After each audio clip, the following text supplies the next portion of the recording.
that time of year again, almost Halloween, and you know, there's a food that you would think of that kind of shows every time this month comes around.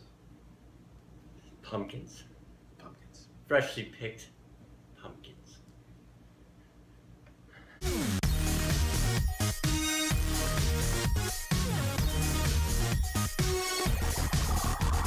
Today we're going to be taking very own little pumpkins here and turning into some pumpkin puree by roasting them. That's right. I'm going to show you the how to and the how not to break down a pumpkin and get it roasted. First, how not to. So how long is this supposed to take? Oh, about 4 hours or so. Okay. Is there a faster way? Yes.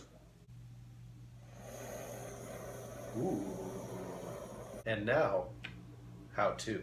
So the proper way to break down pumpkin to get ready for roasting and making into a puree is we're going to first cut off the very top of the pumpkin, getting rid of that stem, and then we're going to cut it in half, and we're going to cut each half into quarters. And from there, it should be pretty easy. We're going to scoop out all the pumpkin guts, all the seeds and the membrane and everything in there. And then, yeah, that's pretty much it. You got 4 clean quarters of pumpkin ready to go. So now, let's show you how to do it.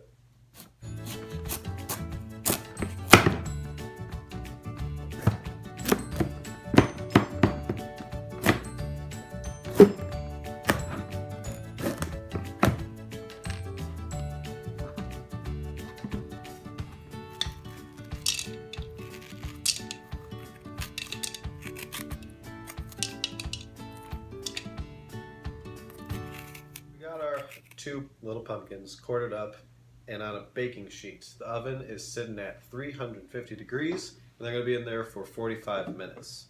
Yep, that's right. And while those are in the oven baking, it's a good time.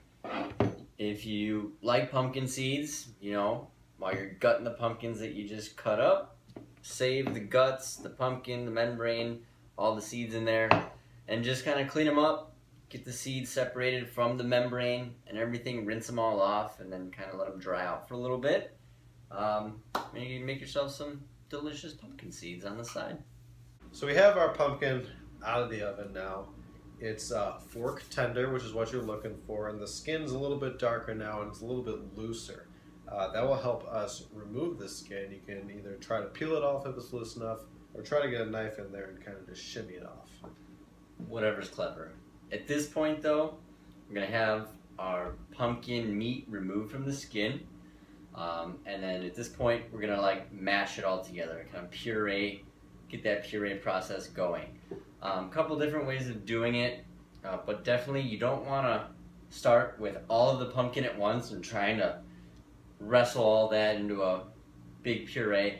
Start with a few pieces at a time. Use a potato masher, food processor, blender, whatever. Your fist, you just punch at it a lot. You know, whatever works for you. Give that a whirl, and if you find that it's too dry while you're mashing it, could use a little extra liquid, feel free, add an extra tablespoon of water, see how that goes, and then, you know, if it still needs more, just add a tablespoon at a time. You don't want to saturate it so you got this soupy mess on your hand. Kind of hard to come back from that. So, gradual additions of water if necessary, and just a slow, steady mash to get it nice and pureed.